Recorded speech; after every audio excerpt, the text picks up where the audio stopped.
Melyssa Ford is sending shots at Joe Budden ever since she's left his podcast. That's right, y'all. On Instagram, Melyssa Ford is seemingly addressing her departure from the show. Now, I know a lot of folks are going to be like, this is just her posting. But if you look at some of the language, you will see that these are full-on subliminals. First up, she posted, I surround myself with people that inspire and empower both me and my creations. Now, I think on the Joe Budden podcast, Melyssa Ford was never really able to find her footing. I've always said that as far as the on-air conversation, Melyssa Ford remains one of the worst hosts of the show. However, I'm sure she feels like she was never put in a position to succeed with the fact that she was dogpiled a lot and often ridiculed. But then again, who on the show isn't? Still, with this recent promo run she's been on, I feel like she's hinting at the fact that she was not inspired to create in that room. Then there's another social media post where she's playing Bad Bunny La Mudanza, which I think means the move. So is she talking about the move that she made? And in the social media post, she says, 2025 was everything. Circulating in rooms you're meant to be in is a different kind of high. It's euphoric. Then she goes on to talk about her partnership with Spotify. Now, I think she's hinting at the fact that now she's in different rooms where she is appreciated and listened to and heard. I know she often felt like she was alone on the Joe Budden podcast and lost in the masculine energy of the show.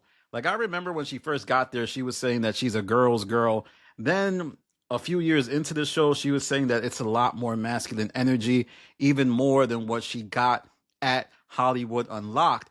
And eventually she just would go on and snap on the show, losing it on her co-host. She was essentially going crazy right before our eyes. Then there's this one. I am not even exaggerating. Having good friends will save your life. Now, I think Melyssa Ford might be hinting here that, the show was tumultuous. Think about all the friends she lost while she was on the show. She lost S. She lost Sabrina. Remember Sabrina? That was her home slice. She is the Joe Budden podcast is a testament to a tumultuous time in Melyssa Ford's career. One where she was trying to find a balance after being on the chopping block from the industry, right? She had lost her relevance. She had nowhere to go, and she would seek to find it on the Joe Budden podcast. And while it was a lifeline, she never really found her footing. And I think her time in the industry is about to get really precarious because I don't know what she's going to do that's going to give her the visibility that she had on the Joe Budden podcast, especially considering that she doesn't want to embrace her video vixen days and seems deeply ashamed of her past. But speaking of the Joe Budden podcast, what has Joe been saying? Well, there's obvious subtle hints with the fact that he played the game after her disappearance from the show. And it's not necessarily the case that he was talking about Melyssa Ford in that instant. But the fact that he even played that, you would know, like he would have to know Game and Melyssa Ford have a history, have a dynamic. So maybe he should have stayed away from that because he knows how his fan base is. He knows that they will analyze a situation to the T. Maybe I'm a reason people think that, but it is something we have to highlight. Then there is this little snippet here where Joe Budden alludes to the fact that Mark Lamont Hill started a Patreon and it might be controlled by the people who started his X community. Is the same person running it that ran your X club? your X club? I've assembled a slightly different team. I have there's a few. You good? I got some other people. Did somebody put their foot down? Now, it's important to remember that I think Joe is referencing someone else, but Queen's Flip was referencing Melyssa Ford. Everybody knows that's been on Twitter Spaces that Melyssa Ford would pouch some of the people from Joe Budden's community to help her launch her podcast. Well, not necessarily her podcast, but to just help her launch a community built around her podcast. And over time, that would go left, and I think that's what Flip was referencing here. But only time will tell if this was all a reference. But what I will say is that for all of you saying that this is just reaching, a lot of the times, if there is an NDA, people will speak through these type of passive aggressive pathways.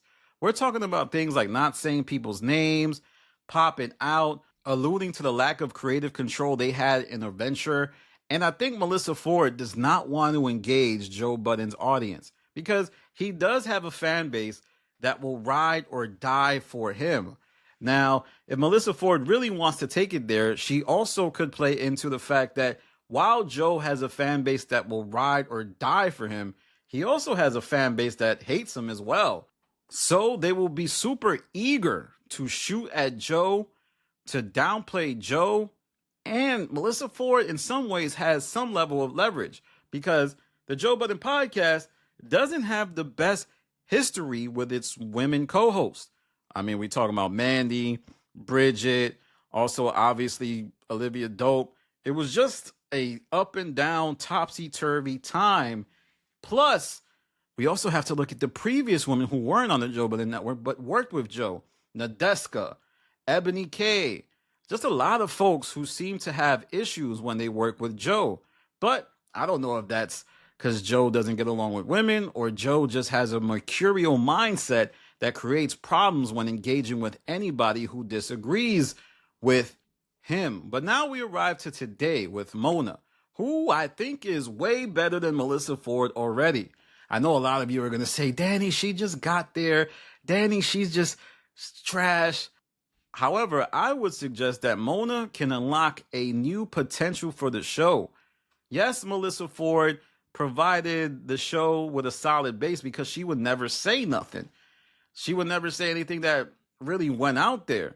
So everybody else was allowed to talk. But Mona is going to let her voice be heard, and she's going to do it in a funny way. And even though a lot of people don't like her, I do think that she is really a girl's girl who can hang out with the guys. It's different than how Melyssa Ford initially positioned herself. Then there's the return of Sasha. Remember Sasha, the former star tender who now works behind the scenes in the industry? She's back. And it's interesting what Joe did. She's going to be on the Patreon that I believe releases real soon. And she was there for the Omarion interview. So he had the free pod, and then he's going to put her on the Patreon. But I don't know about Sasha. I think she doesn't have much tools in the tool shed, and her only asset is the way that she looks. So Joe Budden is going with co-host by committee. Essentially, he's going to get the battiness from Sasha, and he's going to get the conversation from Mona. I'm really excited to see what Melyssa Ford does, because I really don't think she has developed a voice at all. Whether it be Hollywood Unlocked, the Joe Budden podcast, Hot and Bothered, Melyssa Ford gives the safest, predictable opinions. I can't see a clip where she gave it up. She's always more of a stenographer than somebody who tells stories. And only time will tell if she can find her footing. But if I had to bet, I don't think she will, unless she embraces the vixen. But let me know what you think about the social media shots that Melyssa Ford is shooting. Joe Budden's also probably going to take his own shots. A lot of people saying there's an NDA involved. Perhaps there is. Joe Budden has alluded to having NDAs. However, I do think Melyssa Ford will make some type of commentary because the podcast that she goes on will ask her about it. All right, y'all. Follow me on Instagram, The Stop TV. Follow me on Twitter, The Stop TV. And follow me on Patreon. This is Danny from The Stop. Peace.